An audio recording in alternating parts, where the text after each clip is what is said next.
안녕하세요. 여러분들의 역사에 대한 궁금증을 해결해줄 꾹쌤입니다. 오늘은 중학교 3학년 역사 2강 문호개방과 불평등 조약의 체결에 대해서 배워볼 건데요. 먼저 문호개방의 배경에 대해서 알아볼까요? 흥선대원군이 권력의 자리에서 물러나는 하야를 하게 되는데요. 이에 따라 고종과 민씨 세력이 집권하게 되고 대외정책에 변화가 일어납니다. 또한 통상개화론이 대두되는데요.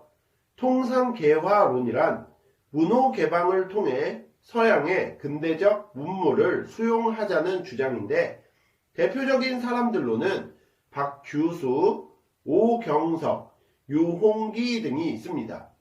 여기서 꼭 기억할 사건은 1875년에 일어났던 윤요호 사건인데요. 일본 함대 윤요호가 조선 해안 탐측 연구를 위해 왔다고 핑계를 대며 강화도에 불법 침입하였다가 경비를 서던 해양 경비대의 방어적 공격을 받고 함포 공격을 가하고 인적 물적 피해를 입히고 퇴각한 사건을 말합니다. 이것이 강화도 조약의 빌미를 제공하게 다음으로 강화도 조약에 대해서 알아보겠습니다. 조선을 자주국으로 인정하고 부산, 원산, 제물포 등의 항구를 개방하게 하고 일본의 해안 측량권과 치외 법권을 허용한다는 것이 주요 내용입니다. 치외 법권이란 개항장에서 활동하던 일본인들이 어떤 범죄를 저질렀고 그것이 우리나라 사람과 관련된 죄일 경우 일본의 법을 적용하게 하는 것을 가리키는 말입니다. 이 강화도 조약은 최초의 근대적 조약이며 불평등 조약인데 부속 조약으로 개항장의 일본 화폐 유통 허용, 일본의 수출입 상품에 대한 무관세 원칙, 양국의 무제한 유출을 허용하는 내용까지 있었던 점까지 기억할게요. 이제 서양 열강과의 수교에 대해서도 알아볼까요? 이 당시에 서양 열강과의 수교가 일어난 배경은 두 가지가 있는데요. 하나는 조선 책략의 유포, 또 다른 하나는 청나라의 미국과 조선의 수교 알선입니다.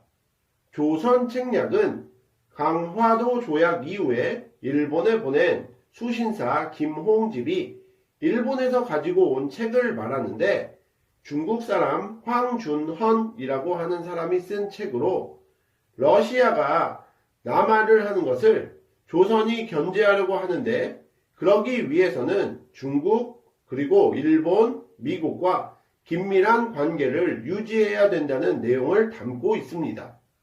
기억해야 할 조약으로는 1882년에 체결된 조미수호 통상조약 체결인데요.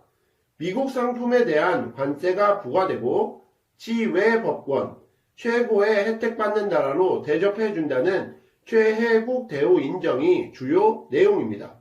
또한 영국, 독일, 러시아, 프랑스 등과의 조약도 체결되었지만 모두 불평등 조약이었다는 점도 다음 내용은 개화정책의 추진과 갈등입니다.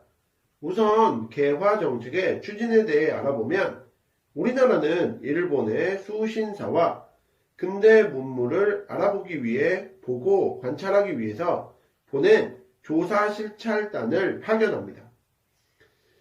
청나라에는 청의 텐진에 가서 근대적인 무기 제조술을 배워가지고 온 영선사와 유학생을 파견하고 미국에는 보빙사절단을 파견하게 됩니다.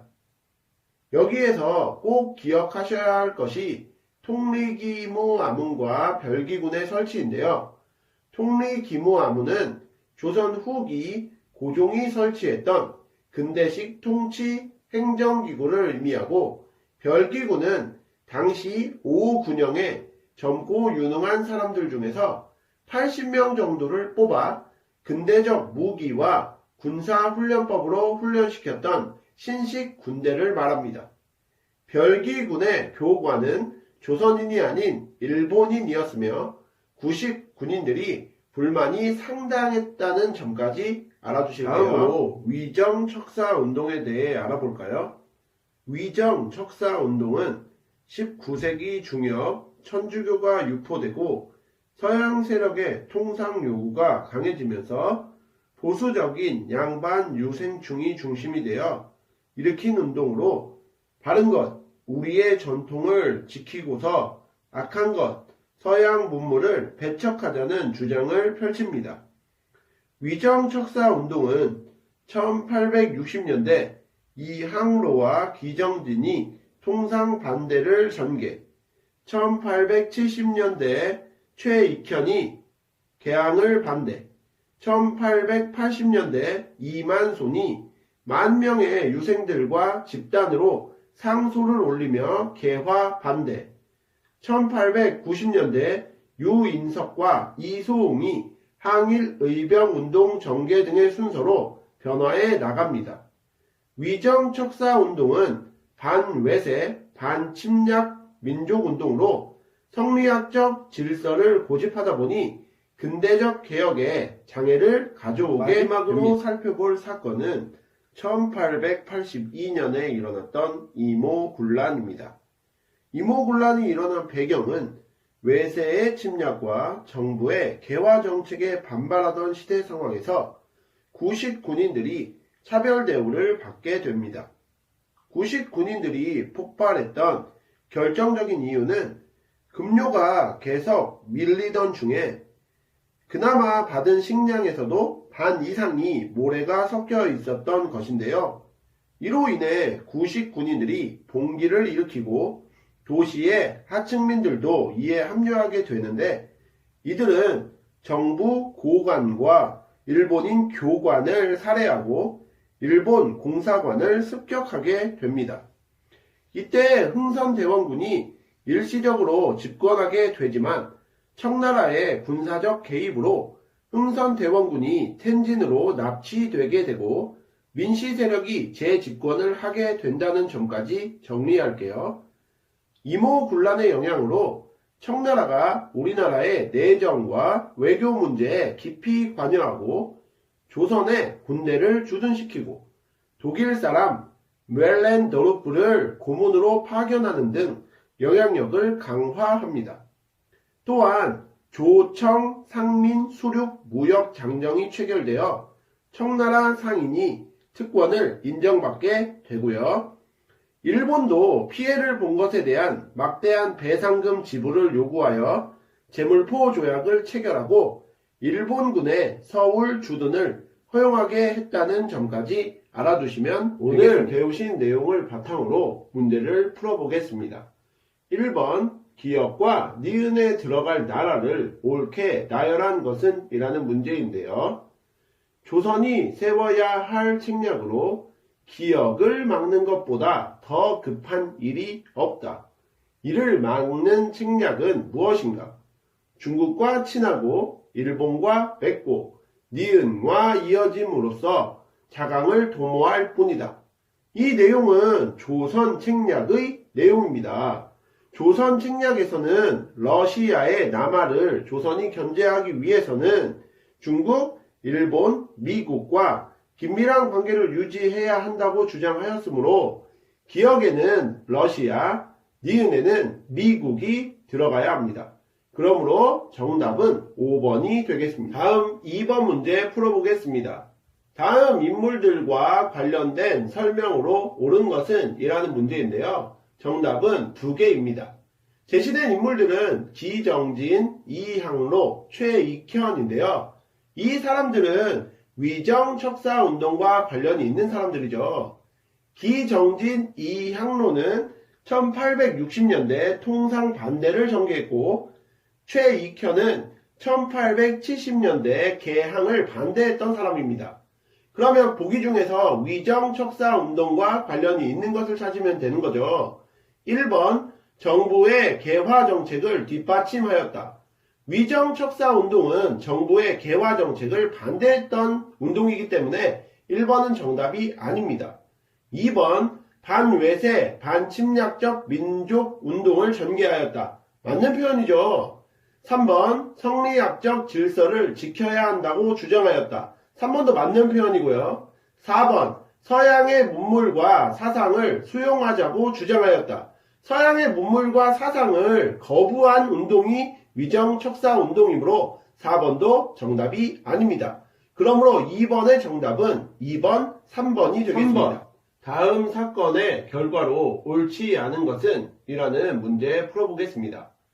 구식 군인들은 신식 군대인 별기군보다 낮은 대우를 받아 불만을 가졌는데 밀린 급료로 받은 쌀에 겨와 모래가 섞여 있자 분노하여 봉기하였다.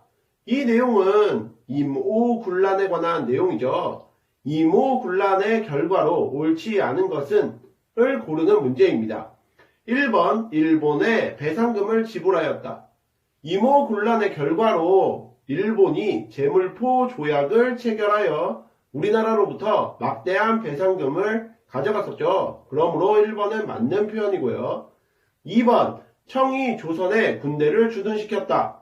청이 임오군란을 정리하고 그에 따라서 많은 권리를 갖게 되는데 그 중에 하나가 조선에 군대를 주둔시켰던 점입니다. 그러므로 2번도 정답이 아니고요. 3번 청이 조선의 내정과 외교 문제에 깊이 개입하였다. 이것도 2번과 마찬가지로 맞는 표현이 되겠습니다. 4번 흥선대원군의 재집권으로 개화정책이 중단되었다 라는 내용인데요. 흥선대원군이 재집권한 것은 맞지만 굉장히 일시적으로 집권을 하게 된 것이었기 때문에 흥선대원군의 재집권으로 인해서 개화정책이 중단되지는 않습니다. 그러므로 정답은 4번이 되겠습니다. 오늘의 마지막 4번 문제를 풀어보겠습니다. 기억에 들어갈 내용으로 옳은 것은? 이라는 문제인데요. 조선은 청해 알선으로 미국과 조미수호 통상조약을 체결하였다. 그 결과 기억입니다. 보기 1번부터 5번까지 중에서 조미수호 통상조약과 관련된 내용을 찾아주면 되겠죠. 1번 조선은 러시아와 수교를 맺을 수 없었다. 이 내용은 조미수호 통상조약과는 관련이 없는 내용입니다. 2번 조선은 미국의 최혜국 대우를 인정하였다. 조선은 조미수호 통상조약을 통해서 최혜국으로 미국을 인정하게 되었죠. 그러므로 정답은 2번이고요. 3번 조선이 일본과 강화도 조약을 맺게 되었다. 조선이 일본과 강화도 조약을 맺게 된 사건은 조미수호 통상조약이 아닌 윤요호 사건이므로 3번도 정답이 아닙니다. 4번 조선은 미국 상품에 관세를 부과하지 못하였다. 조선은 미국 상품에 관세를 부과하게 되었기 때문에 4번도 정답이 아니고요. 5번 조선에 거주하는 미국인은 조선의 법률을 적용받게 되었다. 근데 조미수호 통상조약의 내용 중에 하나가 치외법권입니다. 그러므로 미국인은 조선의 법률이 아닌 미국의 법률을 적용받게 된 거죠. 그러므로 5번도 정답이 아닙니다. 그러므로 이 문제의 정답은 2번이 되겠죠. 지금까지 해서 문호개방과 불평등 조약의 체결에 대해서 알아보셨는데요. 오늘 배우신 내용은 굉장히 복잡하면서도 내용이 많습니다. 복습 잘 하시고 다음 시간에 뵙도록 하겠습니다. 감사합니다.